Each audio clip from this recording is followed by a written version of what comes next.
ನಾಯಿ ಗೊಳೋ ಅಂತ ಅಳ್ತೈತೆ. ಈ ಥರ ಆಗಿತ್ತು. ಭವಾನಿ ಭಾರತ್ ವರ್ಷಿತ್.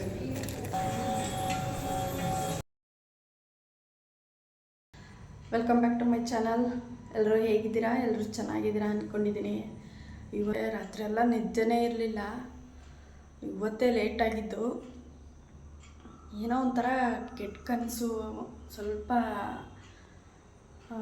ನಿದ್ದೆನೇ ಬಂದಿಲ್ಲ ನನಗೆ 2 ಗಂಟೆ ಗಂಟ. ಮಲ್ಕೊಂಡ್ರೆ ಸಾಕು, ಸ್ವಲ್ಪ ನಿದ್ದೆ ಬಂದರೆ ಸಾಕು, ಒಂದು ಸ್ವಲ್ಪ ಹಂಗೆ ಕೆಟ್ಟ ಕನಸು ಬೀಳೋದು. ಅದಕ್ಕೋಸ್ಕರನೇ ಇವತ್ತು ಲೇಟಾಗಿದ್ದೆ. ಟೈಮ್ ಬಂದ್ಬಿಟ್ಟು 7:30. ನಾನು ಎದ್ದಿದ್ದು 7 o'clock ಎದ್ದೆ. ಎದ್ದು ಸ್ವಲ್ಪ ಬಟ್ಟೆ ಇತ್ತು, ಬಟ್ಟೆನೆಲ್ಲ ಆ ಕಡೆ ಸೈಡ್ ಹಾಕಬೇಕು ಹೋಗಿತ್ತು ಅಂತ ಹೇಳ್ಬಿಟ್ಟು ಅಲ್ಲಿ ನೋಡಿ ಅಲ್ಲಿ ಹಾಕ್ತೆ ಸ್ವಲ್ಪ ಬಟ್ಟೆನ. ಸ್ವಲ್ಪ ಈ ಗಿಡ ನೋಡಿಕೊಂಡು, ಈ ಗಿಡಗಳು ನೋಡಿದ್ರೆ ಏನೋ ಒಂಥರ ಮನಸ್ಸಿಗೆ ಸಮಾಧಾನ ಅನಿಸುತ್ತೆ. ಸ್ವಲ್ಪ ಗ್ರೀನ್ ಆಗೈತಲ್ವ, ಅದಕ್ಕೆ ಸ್ವಲ್ಪ ಈಚೆ ಎಲ್ಲ ಓಡಾಡಿಕೊಂಡು ಇಲ್ಲೇ ಕೂತಿತ್ತು. ಆಮೇಲೆ ಇವಾಗ ಎದ್ದು ಬಂದು ಸ್ವಲ್ಪ ಏನಾದ್ರು ನೀರು ಕುಡಿಯೋಣ. ಸ್ವಲ್ಪ ತಲೆ ನೋಯ್ತಾಯಿದೆ ನೋಡಿ. ನನ್ನ ಮಗ ಅಲ್ಲಿ ಮಲ್ಗವನೆ, ಇನ್ನೂ ಎದ್ದಿಲ್ಲ, ಇನ್ನೂ ಏನು ಕೆಲಸ ಮಾಡಿಲ್ಲ. ಇವಾಗ ಎಲ್ಲ ಕ್ಲೀನ್ ಮಾಡಬೇಕು. ರಾತ್ರಿನೇ ಎಲ್ಲ ಕ್ಲೀನ್ ಮಾಡಿ ಇಟ್ಟಿದ್ದೆ. ಇವಾಗ ಸ್ವಲ್ಪ ಟೀ ಮಾಡ್ಕೊಂಡು ಕುಡಿಯೋಣ. ನಿದ್ದೆನೇ ಬಂದಿಲ್ಲ ಗೈಸ್, ಏನಂತಲೇ ಗೊತ್ತಿಲ್ಲ. ಆ ಸ್ಟೋರಿ ಹೇಳ್ತಿದ್ರೆ ಹಂಗೆ ಮೈಯೆಲ್ಲ ಜುಮ್ಮನ್ನುತ್ತೆ. ಏನಾಗೋಯ್ತು ಅಂತಂದರೆ, ರಾತ್ರಿ ನಿದ್ದೆ ಬಂದಿಲ್ವಾ, ಕಿಟಕಿ ಎಲ್ಲ ಓಪನ್ ಮಾಡಿದ್ದೀನಿ. ಕಿಟಕಿ ಓಪನ್ ಮಾಡಿಲ್ಲ ಅಂದರೆ ನನಗೆ ಗಾಳಿ ಇಲ್ಲ, ಗಾಳಿ ಬರಲ್ಲ ಅಂದರೆ ನನಗೆ ನಿದ್ದೆನೇ ಬರಲ್ಲ.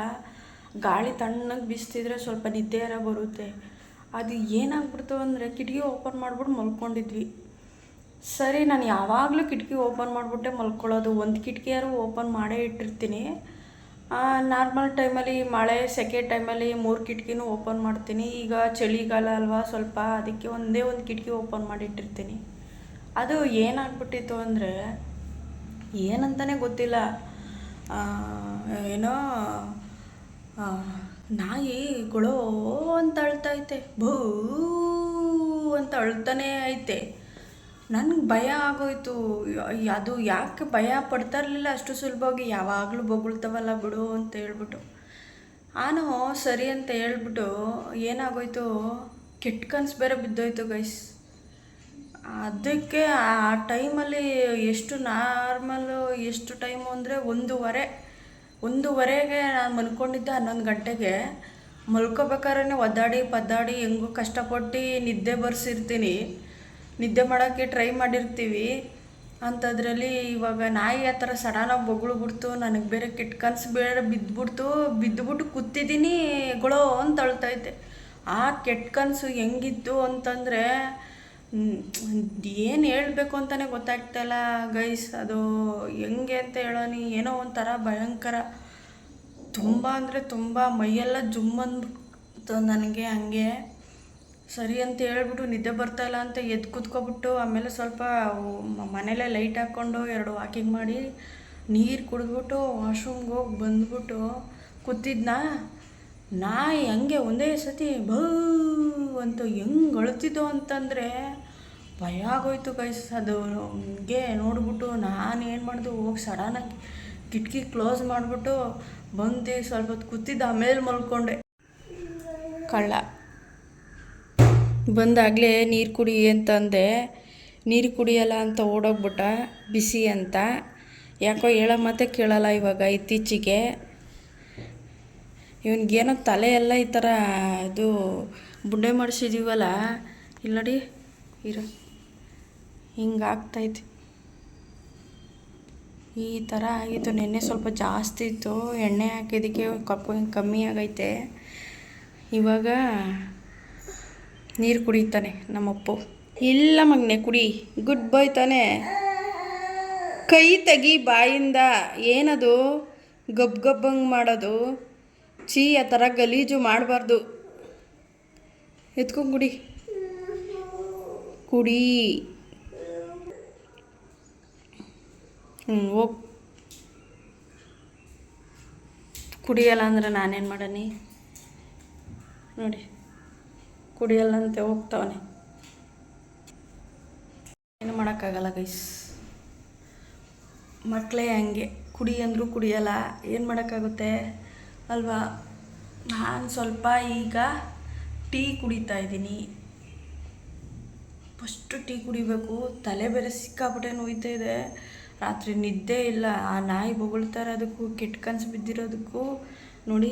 ಇವಾಗ ಒಂದು ಲೋಟ ಟೀ ಕುಡಿತಿದ್ದೀನಿ. ಬೆಳಗ್ಗೆ ಸ್ವಲ್ಪ ಬಿಸಿನೀರು ಕುಡಿದೆ. ಇವಾಗ ಬಿಸಿನೀರು ಕುಡಿದ್ಬಿಟ್ಟು ಸ್ವಲ್ಪ ಆರಲಿ ಅಂತ ಇಟ್ಟಿದ್ದೆ. ಇವಾಗ ಸ್ವಲ್ಪ ಟೀ ಕುಡಿದ್ಬಿಟ್ಟು ಮನೆ ಕೆಲಸ ಸ್ಟಾರ್ಟ್ ಮಾಡಬೇಕು. ಮನೆ ಕೆಲಸ ಮಾಡಿಕೊಂಡು ಸ್ವಲ್ಪ ಹೋಗಿ ರಾಯರ ದರ್ಶನ ಮಾಡ್ಕೊಂಬಂದ್ಬಿಟ್ರೆ ಮನಸ್ಸಿಗೆ ಸಮಾಧಾನ ಆಗುತ್ತೆ. ಪೂಜೆ ಮಾಡಿ ರಾಯರ ದೇವಸ್ಥಾನಕ್ಕೆ ಹೋಗ್ಬೇಕಾದ್ರೆ ಮತ್ತೆ ಸಿಗ್ತೀನಿ ಗೈಸ್. ಇವಾಗೆಲ್ಲ ಪೂಜೆ ಮಾಡಿದೆ. ಇವಾಗ ಪೂಜೆ ಮಾಡಿ ರಾಯರಿಗೆ ದೀಪ ಹತ್ತಿಸಿದ್ದೀನಿ ಸಿಂಪಲಾಗಿ. ಟೈಮು ಆಗಲೇ 10:30 ಆಗೋಗೈತೆ, 40 ಆಗಿ ಹೋಗೈತೆ. ಅಪ್ಪು ಔಟ್ಫಿಟ್ ಇದು ಹೇಗೆ ಕಾಣಿಸ್ತಿದ್ದಾನೆ ಅಪ್ಪು ಹೇಳಿ. ನನ್ನ ಮಗ ಸಪ್ಪಗಾಗ್ಬಿಟ್ಟವನೇ, ಮನೆ ಹತ್ರ ಬೇರೆ ಬಿದ್ದೋಗ್ಬಿಟ್ಟ.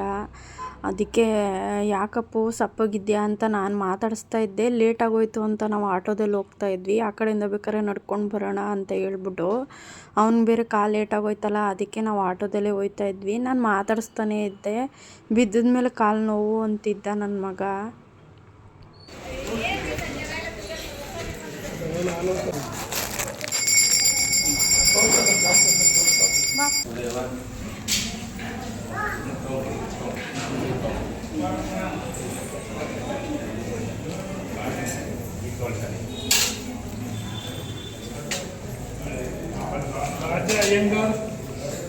ರಾಜ ಅಯ್ಯಂಗಾರ್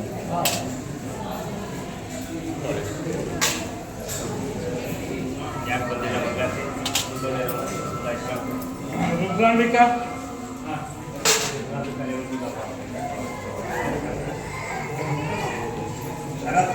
ಹೆಸರೇನಮ್ಮ? ಭವಾನಿ ಪರಿಷತ್. ಅಜಯ್, ವಿನೋದ್ ಅಜಯ್, ಭವಾನಿ ಭರತ್ ವರ್ಷಿತ್. ಸರಿನಾ? ಥ್ಯಾಂಕ್ಸ್. ಹೋಗ್ದೆ ನೀವೆಲ್ಲ ಹೊಟ್ಟೋಗ್ತೀರಲ್ಲ. ಬಾ ಮಂಜು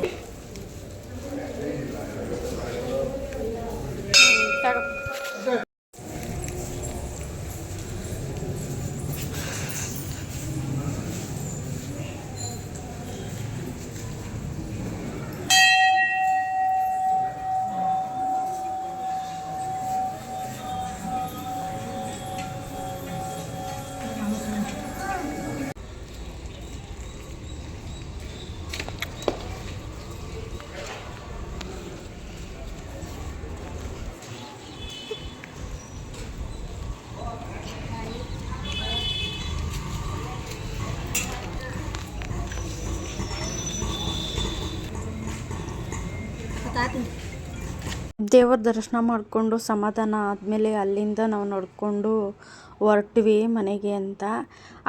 ಈ ಕಡೆಯಿಂದ ಆಟೋದಲ್ಲಿ ಹೋಗಿ ಆ ಕಡೆಯಿಂದ ನಡ್ಕೊಂಡು ಬರ್ಬೋದು ಅಂತ ಹೇಳ್ಬಿಟ್ಟು ಸಾಮಾನು ಬೇರೆ ತೊಗೊಬೇಕಲ್ವ, ಅದಕ್ಕಾಗಿ ನಡ್ಕೊಂಡು ಹೋದ್ವಿ. ರೋಡಲ್ಲಿ ಹೋಗ್ತಾ ಇರ್ಬೇಕಾದ್ರೆ ಅಮ್ಮ ಜ್ಯೂಸ್ ಕೊಡಿಸು ಅಂತ ಕೇಳ್ದ. ಹಾಗಾಗಿ ಅವನಿಗೆ ಜ್ಯೂಸ್ ಕೊಡಿಸ್ದೆ, ಕಬ್ಬಿನ ಜ್ಯೂಸ್ ಕೊಡಿಸ್ದೆ. ಅವನಿಗಿದಿಷ್ಟ, ತುಂಬ ಇಷ್ಟಪಡ್ತಾನೆ ಕಬ್ಬಿನ ಜ್ಯೂಸ್ ಕುಡ್ಕೊಂಡು ಅಲ್ಲಿಂದ ಮನೆಗೆ ಬಂದ್ವಿ. ಮನೆಗೆ ಬರೋ ಮುಂಚೆ ಒಂದು ಆಟೋದಲ್ಲಿ ಒಂದು ಗಲಾಟೆ ಆಯಿತು. ನಾನು ಹತ್ತು ಕೂತಿದ್ದೆ. ಅವರು ಇನ್ನೂ ಜನ ಆಗಬೇಕು ಅಂತ ಹೇಳ್ಬಿಟ್ಟು ಸುಮ್ಮನೆ ಹಾಗೇ ಇದ್ದರು. ಸರಿ ಅಂತ ಹೇಳ್ಬಿಟ್ಟು ನಾನೇನು ಮಾಡಿದೆ, ಇನ್ನು ಕಾಯೋಕ್ಕಾಗಲ್ಲ ಅಂದ್ಬಿಟ್ಟು ನಾನು ಬೇರೆ ಊಟ ಮಾಡಿರಲಿಲ್ಲ. ಸ್ವಲ್ಪ ಸುಸ್ತಾಗ್ತಿತ್ತು, ನೈಟ್ ಬೇರೆ ನಿದ್ದೆ ಇಲ್ಲದೆ ಇರೋದಕ್ಕೆ. ಹಾಗಾಗಿ ನಾನು ಏನು ಮಾಡಿದೆ, ಸರಿ ಇಳಿದ್ಬಿಟ್ಟು ಆಟೋ ಬರುತ್ತೇನೋ ಅಂತ ನೋಡೋಣ ಅಂತ ಹೇಳ್ಬಿಟ್ಟು ನಾನು ನೋಡ್ತಾ ಇದ್ದೆ. ಆಮೇಲೆ ಜನ ಬಂದರು. ಸರಿ ಹತ್ತಕ್ಕೆ ಹೋದಾಗ ಅವ್ರಂತಾರೆ 10 ಸತಿ ಇಳಿಗ್ತೀರಾ, 10 ಸತಿ ಹತ್ತುತ್ತೀರಾ ಅಂತಾರೆ. ಒಂದು ಸತಿ ಇಳಿಗಿದ್ದಕ್ಕೆ ಹಂಗಂದರು. ಆ ಅಪ್ಪನಿಗೂ ನನಗೂ ಜಗಳ ಬೇರೆ ಆಗೋಯ್ತು. ದೇವಸ್ಥಾನಕ್ಕೆ ಹೋಗಿ ಬಂದು ನೆಮ್ಮದಿ ಇಲ್ದಿರೋ ಥರ ಆಗೋಯ್ತು. ಸಿಕ್ಕಾಪಟ್ಟೆ ಬೇಜಾರಾಗೋಯ್ತು. ಜಗಳ ಬೇರೆ ಆಗಿದ್ದು ಅಲ್ಲದೆ ನಾನು ಒಂದು ಸತಿ ಇಳಿಗಿದ್ದಕ್ಕೆ ಹಂಗೆಲ್ಲ ಮಾತಾಡಿದ್ರು. ಸರಿ ಅಂತ ಹೇಳ್ಬಿಟ್ಟು ನಾನು ಬರಬೇಕಾದ್ರೇ ಟೊಮೊಟೊ ಮತ್ತು ಕೊತ್ತಂಬರಿ ಸೊಪ್ಪು ಕರ್ಬೇವಿನ ಸೊಪ್ಪು ಹಸಿಮೆಣ್ಸಿನ್ಕಾಯಿ ಎಲ್ಲ ಫ್ರೆಶ್ಶಾಗಿ ಚೆನ್ನಾಗಿತ್ತು. ಏನು ಗೊತ್ತಾ, ಬೆಳಗ್ಗೆ ಟೈಮ್ ಹೋಗಿ ತೊಗೊಂಬಿಟ್ರೆ ಒಂದು 10 ರೂಪಾಯಿ ಜಾಸ್ತಿ ಆದ್ರೂ ಪರವಾಗಿಲ್ಲ, ಹೋಗಿ ತೊಗೊಂಬಿಟ್ರೆ ಸಮಾಧಾನ ಅನಿಸುತ್ತೆ. ಇಲ್ಲ ಸಂಜೆ ಹೋಗಿ ತಗೋತೀನಿ ಅಂದರೆ ಕಮ್ಮಿ ಅಂದ್ಬಿಟ್ಟು ಚೀಪ್ ರೇಟಿಗೆ ಮಾರ್ತಾರೆ. ಆವಾಗ ಒಂಚೂರು ಫ್ರೆಶ್ ಆಗಿರಲ್ಲ, ಏನೂ ಇಲ್ಲ, ನಾವು ತೊಗೊಂಡಿದ್ದು ವೇಸ್ಟ್ ಆಗಿಬಿಡುತ್ತೆ. ಹಾಗಾಗಿ ನಾನೇನು ಮಾಡಿದೆ, ಬರಬೇಕಾದ್ರೇ ಕೊತ್ತಂಬರಿ ಸೊಪ್ಪು ಕಟ್ಟು 20 ರೂಪಾಯಿ ಅಂದರು. ಸರಿ 15 ರೂಪಾಯಿ ಮಾಡ್ಕೊಳ್ಳಪ್ಪ ಅಂತ ಹೇಳ್ಬಿಟ್ಟು ಸೊಪ್ಪು, ಕರ್ಬೇವಿನ ಸೊಪ್ಪು, ಹಾಗೇ ದಂಟಿನ ಸೊಪ್ಪು ತೊಗೊಂಡು, ಹಾಗೇ ಹಸಿಮೆಣ್ಸಿನ್ಕಾಯಿ ತೊಗೊಂಡು ಬಂದೆ. ಎಷ್ಟು ಫ್ರೆಶ್ ಆಗಿದೆ ನೀವೇ ನೋಡ್ತಾ ಇರ್ಬೋದು. ಈ ಕಟ್ಟು ಮತ್ತು 1/4 kg ಹಸಿರು ಮೆಣಸಿನ್ಕಾಯಿ ಬಂದು 20 ರೂಪಾಯಿ ಅಂತೆ, ಅರ್ಧ kg 30 ರೂಪಾಯಿ ಅಂತೆ. ಅದಕ್ಕೆ ಹಸಿಮೆಣ್ಸಿನ್ಕಾಯಿ ಒಂದು ಅರ್ಧ kg ತೊಗೊಂಡೆ. ಅರ್ಧ kg ಏನಕ್ಕೆ ಅಂದ್ಕೊಬೇಡಿ, ಯಾಕೆಂದರೆ ನಾನು ಜಾಸ್ತಿ ಮಸಾಲೆಗೆ ಯೂಸ್ ಮಾಡ್ತಿರ್ತೀನಿ, ಬೇಗ ಖಾಲಿ ಹೋಗುತ್ತೆ. ಇನ್ನು ಟೊಮೊಟೊ ಬಂದ್ಬಿಟ್ಟು ಆಪಲ್ ಇದ್ದಂಗಿತ್ತು. ಟೊಮೊಟೊ ಮಾತ್ರ ಫ್ರೆಶ್ಶಾಗಿ ಸಖತ್ತಾಗಿತ್ತು.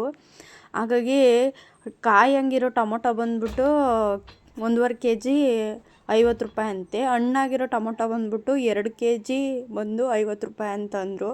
ಸರಿ kg 25 ರೂಪಾಯಿ ಅಲ್ವಾ ಅಂದ್ಬಿಟ್ಟು ನಾನು ಟೊಮೊಟೊ ತೊಗೊಂಡೆ. ಹಾಗೆ ಅಲ್ಲಿಂದ ತಗೊಂಡು ಸೊಪ್ಪೆಲ್ಲ ತೊಗೊಂಡು ನಾನು ಮನೆಗೆ ಬಂದ್ಬಿಟ್ಟು ನೋಡ್ತಾ ಇದ್ದೆ. ಪರವಾಗಿಲ್ಲ, ನಾನು ಕೊಟ್ಟಿದ್ದಕ್ಕೂ ಸಮಾಧಾನ ಆಯಿತು. ಯಾಕೆ ಅಂತಂದರೆ ಫ್ರೆಶ್ ಆಗಿದ್ದರೆ ನಮಗೂ ಖುಷಿ ಆಗುತ್ತೆ, ಮತ್ತು ಅಡುಗೆ ಮಾಡೋಕ್ಕೂ ಖುಷಿ ಆಗುತ್ತೆ.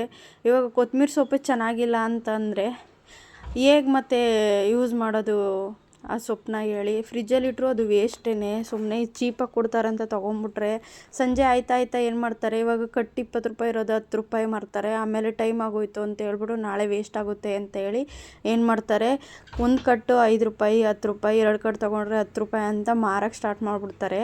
ಆವಾಗ ಅದರಲ್ಲಿ ಏನೂ ಇರೋಲ್ಲ, ಬಿಸಿಲಿಗೆ ಟೈಮ್ಗೆ ಎಲ್ಲ ಒಣಗೋಗ್ಬಿಟ್ಟಿರುತ್ತೆ, ಎಲ್ಲ ಕಲಸಿ ಇಕ್ಕಿರ್ತಾರೆ. ಆವಾಗ ಏನಕ್ಕೂ ಯೂಸ್ ಆಗೋಲ್ಲ, ಅದು ಸುಮ್ಮನೆ ತೊಗೊಂಡೋಗು ವೇಸ್ಟ್ ಅನಿಸ್ಬಿಡುತ್ತೆ. 10 ರೂಪಾಯಿ ಕೊಟ್ಟು ಸ್ವಲ್ಪ ಜಾಸ್ತಿ ತೊಗೊಂಡ್ರು ನಮಗೆ ಸಮಾಧಾನ ಅನಿಸ್ಬೇಕು. ನಾನು ಅದಕ್ಕೇ ಹೋಗಿ 10 ರೂಪಾಯಿ ಜಾಸ್ತಿ ಆದರೂ ಪರವಾಗಿಲ್ಲ, ನಾನು ತೊಗೊಂಡು ಬರ್ತೀನಿ. ನಾನು ಇದರಲ್ಲೆಲ್ಲ ಕಂಜೂಸ್ ಮಾಡಲ್ಲ. ತಿನ್ನೋ ಪದಾರ್ಥದೆಲ್ಲ ಕಂಜೂಸ್ ಮಾಡಬಾರ್ದು, ಯಾಕೆಂದರೆ ನಾವು ತಿನ್ನೋದೇ ಹೊಟ್ಟೆಗೋಸ್ಕರ, ದುಡಿಯೋದೇ ಹೊಟ್ಟೆಗೋಸ್ಕರ. ಹಾಗಾಗಿ ನೋಡ್ತಾ ಇರ್ಬೋದು ನೀವು ಹೆಂಗೈತೆ ಹಣ್ಣು ಅಂತ. ಆ್ಯಪಲ್ ಇದ್ದಂಗಿತ್ತು. ನನಗಂತೂ ತುಂಬ ಖುಷಿ ಆಯಿತು. ಹಾಗೆ ಅಲ್ಲಿಂದ ಬಂದು ಕರ್ಬೇವಿನ ಸೊಪ್ಪು ಅದೆಲ್ಲ ಬಿಡಿಸಿ ಇಟ್ಕೊತಾ ಇದ್ದೀನಿ. ಒಂದೊಂದ್ಸತಿ ವಾಶ್ ಮಾಡಿರ್ತೀನಿ, ಒಂದೊಂದ್ಸಲಿ ಹಾಗೆ ಬಿಡಿಸಿ ಇಟ್ಬಿಟ್ಟಿರ್ತೀನಿ. ಹಾಗೆ ಕರ್ಬೇವಿನ ಸೊಪ್ಪು ನಾನು ಊರಲ್ಲೇ ತೊಗೊಂಬರ್ತಾಯಿದ್ದೆ. ಇವಾಗ ಊರಿಗೆ ಹೋಗ್ತಾ ಇಲ್ಲ, ಸ್ವಲ್ಪ ದಿನದಿಂದ ಹೋಗಬೇಕು. ಯಾವಾಗ ಹೋಗ್ತೀನಿ ಗೊತ್ತಿಲ್ಲ. ಅಲ್ಲಿ ಗಂಟ ಊರಿಗೆ ಹೋದ್ಮೇಲೆ ಕಾಯ್ಕೊಂಡು ಕೂತ್ಕೊಳ್ಳೋಕ್ಕಾಗುತ್ತಾ ಅಂದ್ಬಿಟ್ಟು ನಾನು ಕರ್ಬೇವಿನ ಸೊಪ್ಪನ್ನ ತೊಗೊಂಡೆ 10 ರೂಪಾಯಿಗೆ. ಇವಾಗ ಸಿಂಗಲಾಗಿ ಕಟ್ ಮಾಡಿ ಈ ಥರ ಬಿಡಿಸಿ ಇಕ್ಕಿರ್ತಾರೆ ನೋಡಿ, ಆವಾಗ ಇಷ್ಟರಲ್ಲೇ 10 ರೂಪಾಯಿಲೇ 2 ಕಟ್ ಮಾಡಿರ್ತಾರೆ ಅವರು. ಒಂದಿಡಿ ನಾನು ಇಟ್ಕೊಂಡಿರೋದ್ರಲ್ಲಿ ಒಂದಿಡಿನೇ 20 ರೂಪಾಯಿ ಮಾರ್ತಾರೆ, ಅಂದರೆ ಒಂದು ಕಟ್ಟೆ 10 ರೂಪಾಯಿ ಮಾರ್ತಾರೆ. ಆ ಥರ ಮಾರ್ತಾರೆ. ಮಾರಲಿ, ಬೇಡ ಅಂತಲ್ಲ, ಅವ್ರ ಬಿಸ್ನೆಸ್ ಅವ್ರದ್ದು ಅಲ್ವಾ. ಯಾಕೆ ಅಂತಂದರೆ ಕರ್ಬೇವಿನ ಸೊಪ್ಪು ಈ ಥರ 20 ರೂಪಾಯಿ ಅಂತ ಹೇಳಿದ್ರೆ ಹೆಂಗೆ? ಆದರೆ ಕೊತ್ತಂಬರಿ ಸೊಪ್ಪಿಗೆ ಮಾತ್ರ ಸಿಕ್ಕಾಪಟ್ಟೆ ಫ್ರೆಶ್ ಆಗಿತ್ತು, ತುಂಬ ಇಷ್ಟ ಆಯಿತು. ನಾನು ಅವನ ಹತ್ರ ಜಾಸ್ತಿ ತೊಗೊಂಡಿದ್ದಕ್ಕೆ ಸೊಪ್ಪು ಮತ್ತು ಇದನ್ನು ತೊಗೊಂಡಿದ್ದಕ್ಕೆ ಕೊತ್ತಂಬರಿ ಸೊಪ್ಪು ಕರ್ಬೇವಿನ ಸೊಪ್ಪು ತೊಗೊಂಡಿದ್ದಕ್ಕೆ ನನಗೆ ಕಮ್ಮಿಗೆ ಕೊಟ್ಟ ಫ್ರೆಂಡ್ಸ್. ಅದಂತೂ ನಿಜ. ಒಂದು 15 ರೂಪಾಯಿ ಕಮ್ಮಿಗೆ ಕೊಟ್ಟ. ಮತ್ತೆ ವಾಪಸ್ ಚೇಂಜ್ ಇಲ್ಲ ಅಕ್ಕ, ಇನ್ನೊಂದ್ಸತಿ ಬರ್ತಿರಲ್ಲ ಅವಾಗ ಕೊಡಿ ಅಂತ ಹೇಳ್ಬಿಟ್ಟು ಮತ್ತೆ ನನಗೆ 10 ರೂಪಾಯಿ ವಾಪಸ್ಸೇ ಕೊಟ್ಟ. ಟೋಟಲ್ ಇದಕ್ಕೆ ಸೇರಿ ಬೇರೆ 70 ರೂಪಾಯಿ ಆಯಿತು ಅಷ್ಟೇ. 20 ರೂಪಾಯಿ ಅಂದರೆ 70 ರೂಪಾಯಿ ಆಯಿತು. ಅಷ್ಟು ಚೆನ್ನಾಗಿತ್ತು. ಹಾಗೆ ಎಲ್ಲನೂ ಬಿಡಿಸ್ಕೊಂಡು ಇಟ್ಕೊಂಡಿದ್ದೆ. ನಾನು ಹೋಗಿ ಬಂದಿನೂ ಏನಕ್ಕೂ ಸಮಾಧಾನನೇ ಇಲ್ಲ ಅನಿಸ್ಬಿಡ್ತು. ಯಾಕೆ ಅಂತಂದರೆ ಆ ಥರ ಹತ್ತಿ ಇಳಿಗ್ತೀರಾ ಅಂತ ಜಗಳ ಮಾಡಿದ್ರೆ ಯಾರಿಗೆ ತಾನೇ ಸಮಾಧಾನ ಆಗುತ್ತೆ ಫ್ರೆಂಡ್ಸ್? ಹೋಗಿ ಬಂದೂ ಸಮಾಧಾನ ಅನಿಸ್ಲಿಲ್ಲ. ನನ್ನ ನೆಮ್ಮದಿ ಹುಡ್ಕೊಳ್ಳೋಕ್ಕೋಸ್ಕರನೇ ನಾನು ದೇವಸ್ಥಾನಕ್ಕೆ ಹೋಗಿದ್ದು. ಯಾಕೆಂದರೆ ದೇವಸ್ಥಾನಕ್ಕೆ ಹೋಗಿ ಬಂದರೆ ಸಮಾಧಾನ ಆಗುತ್ತೆ ಅಂತ ಹೇಳ್ಬಿಟ್ಟು. ಅಲ್ಲಿಗೆ ಹೋಗಿನೂ ಸಮಾಧಾನ ಆಗಿಲ್ಲ ಅಂತಂದರೆ ಮತ್ತೆ ಇನ್ನೇನಕ್ಕೆ ಗೈಸ್ ಹೋಗಬೇಕು ಹೇಳಿ ದೇವಸ್ಥಾನಕ್ಕೆ? ಹೋಗಿ ಬಂದು ಎಷ್ಟು ಖುಷಿಯಾಗಿ ನಾನು ಸಾಮಾನೆಲ್ಲ ತೊಗೊಂಡು ಬಂದೆ. ಆಟೋ ಹತ್ತದೆ. ಅಯ್ಯಪ್ಪ 10 ಸತಿ ಇಳಿಗ್ತೀಯ 10 ಸತಿ ಹತ್ತತೀಯ ಅಂದ್ಬಿಟ್ಟ. ಒಂದು ಸತಿ ಇಳಿಗಿದ್ದಕ್ಕೇ ಸರಿ ಅಂತ ಹೇಳ್ಬಿಟ್ಟು ಸರಿ ನಾನು ಮಾತಾಡ್ಬಿಟ್ಟು ನಾನು ಅಲ್ಲಿಂದ ಬಂದ್ಬಿಟ್ಟೆ. ಸುಮ್ಮನೆ ಏನಕ್ಕೆ ಜಗಳ ಮಾಡೋದು, ದೇವಸ್ಥಾನದಿಂದ ಬಂದಿದ್ದೀನಿ ಅಂತ ಹೇಳ್ಬಿಟ್ಟು. ಅಲ್ಲಿಂದ ಬಂದ್ರೂ ನನ್ನ ಮನಸ್ಸಿಗೆ ಅದೇ ಕೊರೀತಿತ್ತು, ನಾನೇನು ತಪ್ಪು ಮಾಡಲಿಲ್ವಲ್ಲ, ಆದರೂ ಏನಕ್ಕೆ ಅವ್ನು ಜಗಳ ತೆಗ್ದ ಅಂತ. ಎಲ್ಲ ದೇವ್ರಿಗೆ ಬಿಟ್ಟಿದ್ದು. ಅವ್ನು ನಮ್ಮ ಮನೇಲಿ ಏನೇನು ಬರೆದಿರ್ತಾನೋ ಅದೇ ಆಗುತ್ತೆ. ಅದಕ್ಕೆ ನಾವೇನು ಮಾಡೋಕ್ಕಾಗಲ್ಲ ಅಲ್ವಾ? ಏನೇನು ಬರುತ್ತೆ ಅದನ್ನೆಲ್ಲ ಎದುರಿಸ್ತಾನೆ ಇರಬೇಕು. ಅದಕ್ಕೋಸ್ಕರನೇ ನಾನು ಸುಮ್ಮನಾಗ್ಬಿಟ್ಟೆ. ಅಲ್ಲಿಂದ ಬಂದು ಸ್ವಲ್ಪ ಕೂತಿದ್ದು. ನೀರು ಕುಡಿದು ಆಮೇಲೆ ಊಟ ಮಾಡಿ ರಾಯರ ಕ್ಷತೆನ ತಗೋಗಿ ದೇವ್ರ ಮನೇಲಿ ಇಟ್ಬಿಟ್ಟು ಊಟ ಮಾಡಿಬಿಟ್ಟು ಇವಾಗ ಸೊಪ್ಪೆಲ್ಲ ಕ್ಲೀನ್ ಮಾಡಿಕೊಂಡೆ ಗೈಸ್. ಸೊಪ್ಪೆಲ್ಲ ಕ್ಲೀನ್ ಮಾಡಿ ಎಲ್ಲ ಕಸ ಗುಡಿಸ್ಕೊತಾ ಇದ್ದೀನಿ. ಇದಾಗಿತ್ತು ಇವತ್ತಿನ ವಿಡಿಯೋ. ಈ ವಿಡಿಯೋ ಏನೋ ಇಷ್ಟ ಆಗಿದ್ರೆ ಲೈಕ್, ಶೇರ್, ಸಬ್ಸ್ಕ್ರೈಬ್ ಮಾಡ್ಕೊಳ್ಳಿ. ಬೆಲ್ಲೈಕನ್ ಒತ್ತೋದು ಮರಿಬೇಡಿ. Take care. ಬಾಯ್ ಬಾಯ್.